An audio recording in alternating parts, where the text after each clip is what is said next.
أهداف، 5 أهداف في المباراة. كرة اللعب توصل وبتطلع إلى برا الملعب، إلى برا الملعب. رمية تماس للمنتخب العماني. صفر مبروك منتخب العراق، النجمة الرابعة، الفوز في خليجي 25 والفوز للمرة الرابعة في تاريخ الكرة العراقية. هارد لك نقولها من القلب للفريق الذي قدم لنا إصرار وقدم لنا تحدي أمام أكثر من 65 ألف متفرج. شكرا للعمانيين. الكاس الحقيقة لو ينقسم قسمين أنا في رأيي يستاهل الفريقين.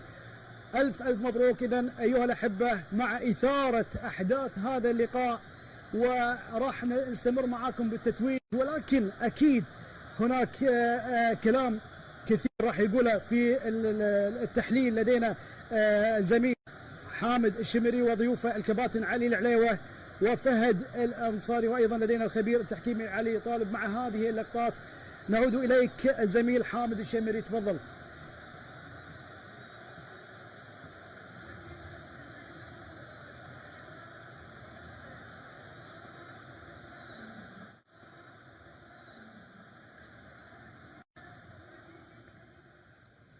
ألف مبروك للمنتخب العراقي تحقيقه لبطولة كأس الخليج 25، ليضيف اللقب الرابع لخزائنه ويكون بطلا لهذه النسخة. يستحق المنتخب العراقي هذا اللقب، تستحق الجماهير العراقية هذه الفرحة.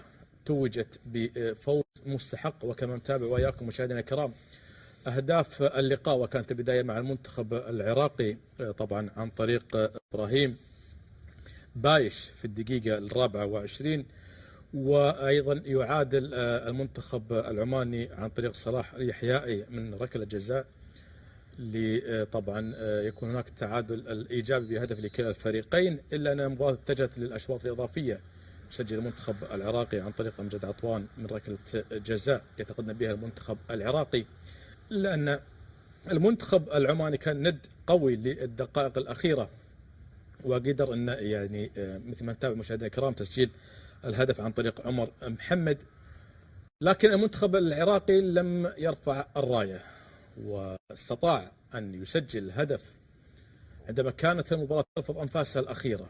هدف بطعم لقب، هدف بطعم فوز، هدف طبعا بطعم الفرحة للجماهير العراقية عن طريق مناف يونس، ليضيف العراق طبعا اللقب الرابع إلى خزائنه. ألف مبروك للمنتخب العراقي وألف مبروك للجماهير العراقية. هذه الفرحة وهارد لك بحجم السماء للمنتخب العماني، منتخب السلاطين الذي لم يسلم الراية بسهولة، ولكن هي التجمع الأخوي والحبي كان الهدف الأسمى لهذه البطولة. والأجمل أن يتوج المنتخب العراقي بهذا